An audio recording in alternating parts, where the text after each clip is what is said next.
Assalamualaikum warahmatullahi wabarakatuh. Pada video kali ini, saya akan menjelaskan cara menyelesaikan persoalan laju reaksi pada fluid cracking crackers atau FCC reaktor. Seperti biasa, jika dirasa channel ini bermanfaat bagi kalian, boleh klik subscribe dan lonceng agar kalian tidak ketinggalan video menarik dari channel ini. Oke, langsung saja ke persoalan. Pada study case kali ini, terdapat FCC reaktor yang memproses 38.000 barel per hari minyak mentah atau setara dengan 6.000 meter kubik per hari pada densitas minyak 900 kg per meter kubik. Jadi FCC reaktor ini bertujuan memecah atau mengubah hidrokarbon rantai panjang pada minyak bumi menjadi hidrokarbon rantai pendek.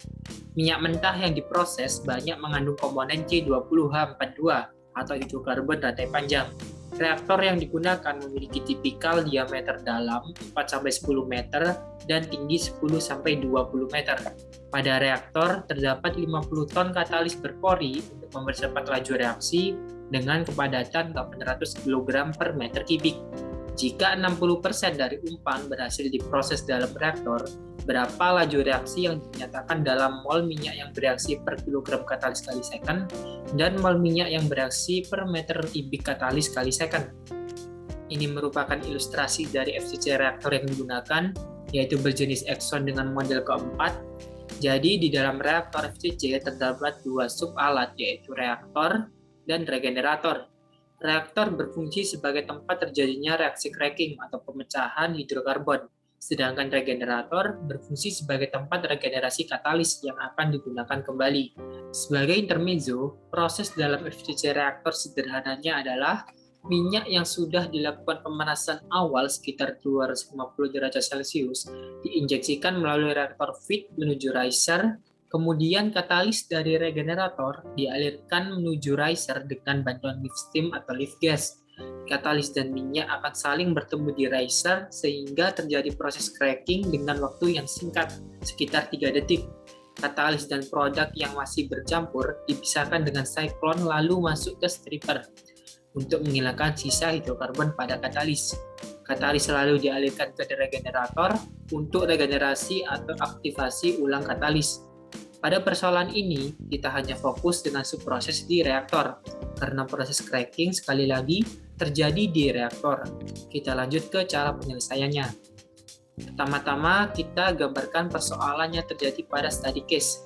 Kita gunakan notasi W sebagai berat atau massa, V sebagai volume, F sebagai laju alir, Rho sebagai densitas atau massa jenis, X sebagai konversi, dan R sebagai laju reaksi. Diketahui dalam soal bahwa 60% dari umpan berhasil diproses, artinya nilai konversi sebesar 60%. Pada sisi katalis yang digunakan memiliki total massa 50.000 kg dengan massa jenis katalis 800 kg per meter kubik. Pada sisi umpan minyak bumi memiliki laju alir volume 6.000 meter kubik per hari dengan massa jenis minyak bumi sebesar 900 kg per meter kubik. Lalu yang ditanya adalah laju reaksi. Tetapi laju reaksi yang ditanya ada dua, yaitu laju reaksi strip 1 dengan satuan mol per kilogram kali second dan laju reaksi strip 3 dengan satuan mol per meter kubik kali second. Oh ya, laju reaksi di sini disimbolkan dengan tanda minus karena yang ditinjau dari sisi reaktan, yaitu laju reaksi minyak bumi sebagai bahan baku. Ini juga berlaku sebaliknya, jika positif maka laju reaksi yang ditinjau adalah dari sisi produk, seperti itu. Berikut gambaran proses cracking pada reaktor, di mana umpan dialirkan pada sisi bawah dan produk keluar dari sisi atas. Proses dengan arah seperti ini biasanya banyak terjadi pada proses dengan umpan berfasa gas. Kemudian kita membuat asumsi yang diperlukan untuk penyelesaian soal. Asumsi yang pertama, laju reaksi minyak bumi dianggap sama atau dapat diwakilkan dengan laju reaksi C20H42 karena merupakan komponen mayor. Asumsi yang kedua, impuritas dalam minyak bumi dianggap tidak mempengaruhi reaksi cracking atau istilahnya inert. Jadi kita hanya fokus pada reaksi cracking C20H42. Selanjutnya kita menentukan variabel lain atau yang belum ada di soal terlebih dahulu.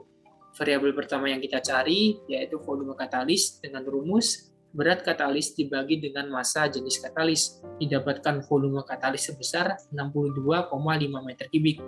Lalu variabel yang kedua yang dicari adalah molekul relatif dari minyak bumi atau C20H42 dengan rumus jumlah masing-masing atom dikali dengan atom relatifnya, menghasilkan 0,282 kg per mol. Variabel ketiga yang dicari adalah laju alir minyak bumi dalam satuan massa, dengan rumus laju alir dalam satuan volume dikali massa jenis minyak bumi, dihasilkan nilai laju alir massa sebesar 5.400.000 kg per hari. Setelah didapatkan variabel-variabel yang belum diketahui di soal, maka kita bisa menentukan laju reaksi dari proses cracking minyak bumi. Untuk memudahkan penentukan, pertama kita cari terlebih dahulu perubahan mol yang bereaksi per satuan waktu, dengan cara membagi nilai laju alir massa dengan molekul relatif, lalu dikali dengan konversi reaktan. Didapatkan sebanyak 11 juta sekian mol yang bereaksi per satuan hari. Kita sederhanakan nilai yang didapat supaya angkanya lebih cantik dengan mengubah satuan hari menjadi satuan second atau detik, sehingga didapatkan nilai mol minyak bumi yang bereaksi adalah 133 mol per second.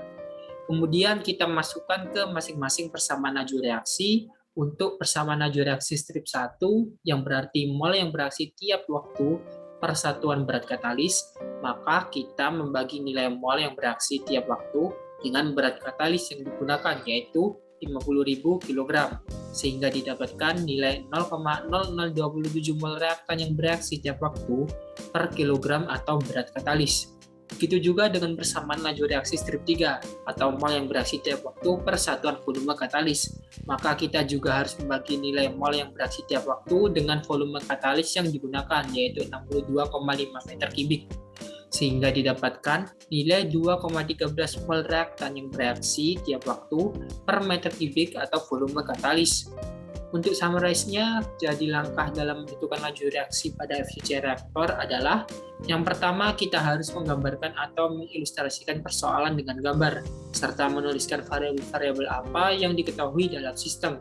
Kedua, membuat asumsi terhadap parameter yang belum ada sesuai dengan kondisi pada sistem tersebut untuk memudahkan kita dalam menyelesaikannya. Ketiga, menentukan variabel yang belum ada pada soal dan menghitung nilai laju reaksi berdasarkan variabel lain yang didapat.